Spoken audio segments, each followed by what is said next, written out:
We've all been there, having that impossible to resist upgrade itch. You want to make your bike better, but where can you find the best bang for your buck?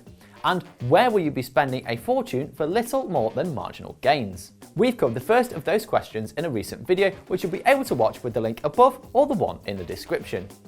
In this video, we'll cover the top 5 mountain bike upgrades you really don't need to splash your cash on. I'm a carbon fanatic, but it pains me to say that if you are looking to make some upgrades to your bike, you should stay away from the black stuff. It's easy to be lured in by the weight saving, the vibration damping, and that wonderful bare carbon weave look.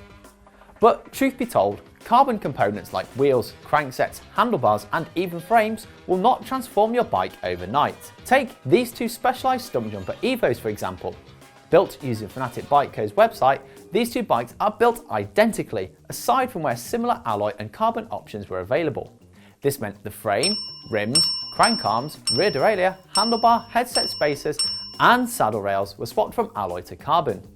The weight and cost of the alloy bike? 14.8 kilograms and a price of around $7,600. Its blinged up carbon twin on the other hand? 13.4 kilograms and a whopping $10,600. So that's a saving of 1.4 kilograms for $3,000. That works out as a cost of $2.14 per gram of weight saving. That's not exactly good value. Would it be noticeable on the trail? Perhaps, and arguably in a blind test, most wouldn't tell them apart. We'd certainly be noticing that significant dent in our bank balance an awful lot more. Carbon can be good in some areas of course, like vibration reducing carbon bars, but we don't see the need to be slapping carbon all over your bike for the sake of it.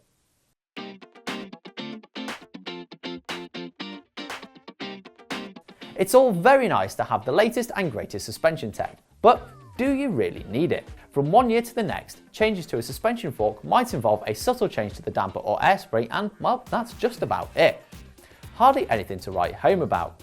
But if you want or need to buy a new fork, you can get excellent performance without going for all the bells and whistles. You may lust after Fox's gorgeous gold Kashima coating, but the brand's Performance Elite forks have the same Grip 2 damper and cost far less. If you have a base select level RockShox fork, you may think upgrading to the all singing, all dancing Ultimate model is the way to go. But what you're actually doing is throwing money and perfectly good forks down the drain. Purchase a new damper, combine it with a fresh service, and voila! Now you have your fancy new fork for a fraction of the cost. The same is true of rear shocks. You might think a new shock will answer your prayers for better bump absorption. But off the shelf, it will likely have the wrong tune for your bike. So you'll need to have it retuned, further adding to the cost. When a custom tune for your current shock costs the same, you might as well just do that. So the moral of the story is, don't forget about servicing when it comes to suspension. Having ridden and owned some of the most expensive drivetrains ever produced, I can vouch for just how good they are. Shimano's XTR is some of the best mechanical shifting around, and SRAM's new Eagle transmissions are, in my mind, the current pinnacle of shifting technology.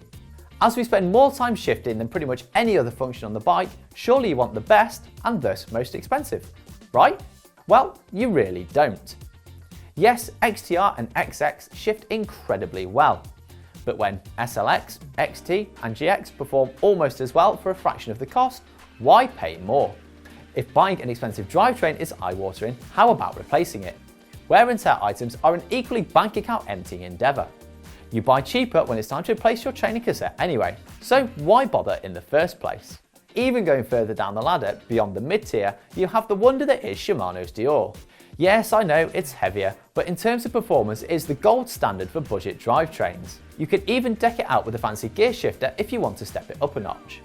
I'd take Dior with an XT shifter over XTR every day of the week on a trail bike.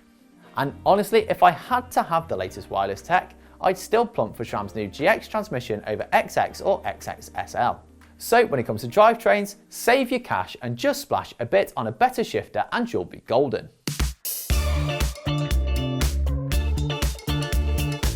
We're now stepping into the realms of the small but really expensive upgrades. You've ditched carbon frames and wheels, your suspension is custom tuned, and your drivetrain is a min-maxed marvel.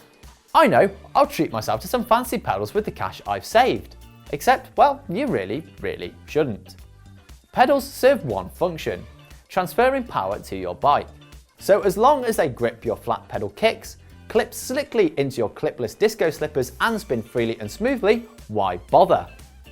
This is definitely one of those upgrades where the look of your bike is the main goal and not improving performance. Case in point, for years I used Shimano's M530 pedals. They were cheap, ran faultlessly and were always impeccably reliable. Could I have blinged the bike up with some flashy SPD compatible pedals from Nukeproof, DMR or even Shimano themselves? Well, of course I could, but would I be adding any noticeable performance? Probably not. The same goes for flat pedals. Our senior technical editor Alex Evans recently tested a host of the latest flat pedals. Did Raceface's £170 Atlas pedals come out on top? Nope, HT's PA03A did, a pedal that costs a meagre £40. They're lightweight at 355 grams, are available in 12 colours and offer tons of grip. So put those fancy anodised bling lumps back down and grab some budget busting pedals instead.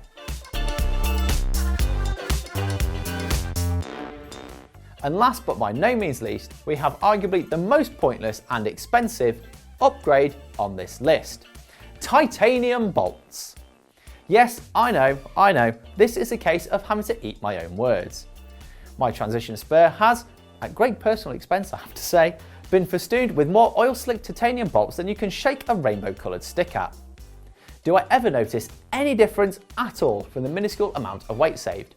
No, not at all. Did I buy them purely because I liked how they looked?